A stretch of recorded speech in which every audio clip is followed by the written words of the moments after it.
विठ्ठल नामस्मरणानं बारामती दुमदुमली। संत तुकोबांच्या पालखीचा बारामतीमधल्या शारदा प्रांगणामध्ये मुक्काम। दर्शनासाठी भाविकांची मोठी गर्दी। रेणुका देवी संस्थानच्या माहूरगडाची संरक्षक भिंत कोसळली। मंदिराच्या बाजूने लिफ्ट आणि स्कायवॉकचं काम सुरू असताना घटना।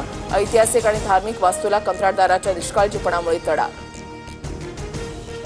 बुलडाण्याच्या मेकर तालुक्यामध्ये ढगफुटी सदृश्य पाऊस। डोणगाव परिसरातील शेती पाण्याखाली, गाड्याही बुडाल्या। तर अकोल्यामध्ये अनेक घरात पावसाचं पाणी शिरल्यानं जनजीवन विस्कळीत।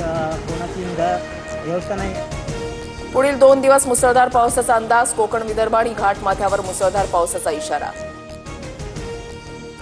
गुजरातसह हिमाचलमध्ये ढगफुटीनंतर मोठा पूर। दोन्ही राज्यामध्ये मोठ्या प्रमाणात वित्तहानी। पुरामुळे जंगलातल्या वृक्षतोडीची पोलखोल। आतापर्यंत 2 जणांच्या मृत्यूची तर 11 जण बेपत्ता झाल्याची माहिती।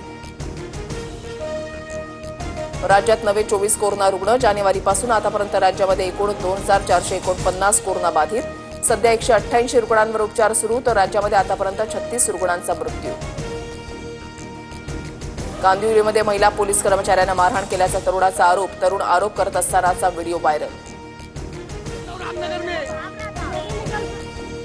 पुण्याच्या स्वारगेट बसस्थानकामध्ये गांजा तस्कर पळून जाण्याचा प्रयत्न। मात्र पाठलाग करणाऱ्या पोलिसांनी अखेर त्याला गाठलंच।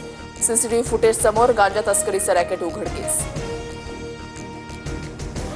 वाशिमच्या पेडगावमध्ये 2 शेतकरी पैनगंगा नदीच्या पुरामध्ये अडकले। बोट पाठवून शेतकऱ्यांना परत आणलं।